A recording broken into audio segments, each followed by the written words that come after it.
I want to talk today about rules because there's a lot to unpack here. Rules around speaking, around being a good speaker, about what to do on stage, what to do on camera. So, first off, I want to really make sure that we are acknowledging the difference between rules and preferences. Because sometimes we make up our rule, like all good speakers must do this, when really we're talking about style or preference. And I didn't realize, I don't know about you, but I didn't realize how much I had internalized my preferences as rules until I started reviewing theater. So I reviewed live theater, like I would go and write a review for a magazine for about 2 years in Vancouver, where I am part of the theater community. So I would be reviewing sometimes, often people I know, sometimes my friends. And you want to be honest. You don't want to be, you don't want to have false praise or whatever. And sometimes I wouldn't like something someone that I knew did, and that's a difficult thing to say in print with your name on it. And I really had to get really good at recognizing when I didn't like something. Did I not like it because it wasn't good? Or did I not like it just because it wasn't for me? And that's a huge difference. And then looking at also, what were they trying to do? If I didn't like it because I thought it wasn't good, what were they trying to do? And was there something I could say that would have helped them do that? And, can I applaud them for trying to do that? There's all these things. So is it a rule or is it a preference? Is it something that everybody really should do? Or is it just something that everybody that you like to listen to speak would do? There's rules like you should walk across the stage, like you should make sure you cover the whole stage when you're speaking live on stage. That's garbage. There's absolutely no reason for that. I understand some people have that rule because maybe they have a lot of energy. When people have a lot of energy, yes, it looks awkward when they're trying to contain themselves. They want to. Michael McIntyre, the stand up comedian, is a perfect example of this. He just paces the stage the whole time. Bump, bump, bump, bump, bump. Another reason why you might want to make it a rule is because it helps to add to the visual interest. The speakers moving around, it does help. It does help with your storytelling for sure. Sometimes it can be really advantageous to move around the stage, to use different parts of the stage for different parts of the story. It's not a rule. It's not necessary in order to do a good talk. And in fact, if you're doing something like a TED Talk where they want you on that little red dot, you're not allowed to move. And then there's speakers who feel they make this rule because they think that you can't include the entire audience if you're just standing in one space on the stage, which is actually garbage. That's a limitation that you have. Maybe you can't reach the whole audience when you're standing in one spot, but that's because maybe you have tunnel vision, or your energy doesn't just quite, your energy can't reach everybody. That's not every speaker. Some speakers are really good at reaching absolutely everyone. I tell this story a lot, but I went to see The Cure, the 80s band The Cure. I went to see them at Wembley Stadium many, many years ago now, 2008, I think. And Robert Smith, the singer of The Cure, the main singer of The Cure, is a very introverted person. And he was wrapped around that microphone like a pretzel, very collapsed posture. But he would look up, and his focus and his presence was so much.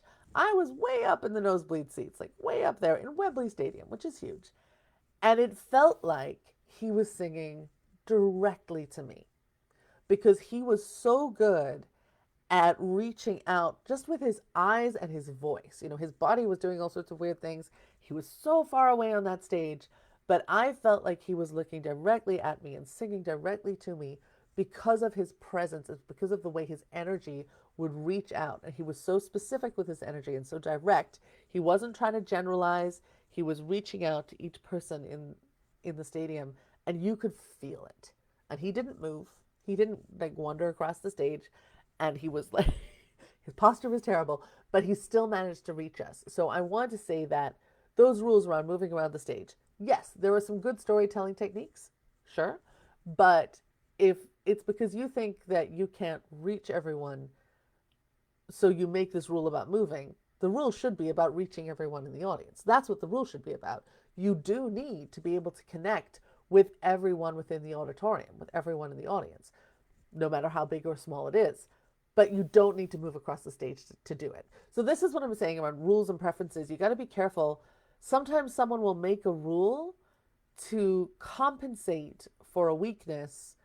The rule should be around that weakness. It shouldn't be, we make up these silly rules sometimes. So that's something to be aware of. Those like good speakers do this. I have seen amazing speakers who just stand in the middle of the stage, and because of the way they are, because of their energy, they pull you in. And if they moved around, they would have diluted that energy and it wouldn't have been the same experience. You need to know what your strengths are. You need to know what your style is and make choices according to what your style is, what your strengths are, and what your audience is going to respond to the best. So those rules that are preferences, throw those out. We don't need to worry about those. They're not important. They're not rules. They're not real rules. There are some rules that are rules. You have to be seen. You have to be heard. Things like wearing a hat on stage. The reason we don't wear a hat on stage, and for some things on camera, is because the way the lighting is usually from above you, and as soon as you wear a hat, your eyes are in shadow and your audience can't reach you. And that's why we have the rule, don't wear a hat. You could wear a backwards cap. That would be fine. No shadow on your face. You could wear something with a large brim like a fedora, and as long as you tilt it backwards because you know why the rule is there, as long as we can see your eyes, doesn't matter. As long as everyone can see your eyes. With a camera, you only have to worry about one line of vision. With an audience, you have to worry about lots of lines of vision.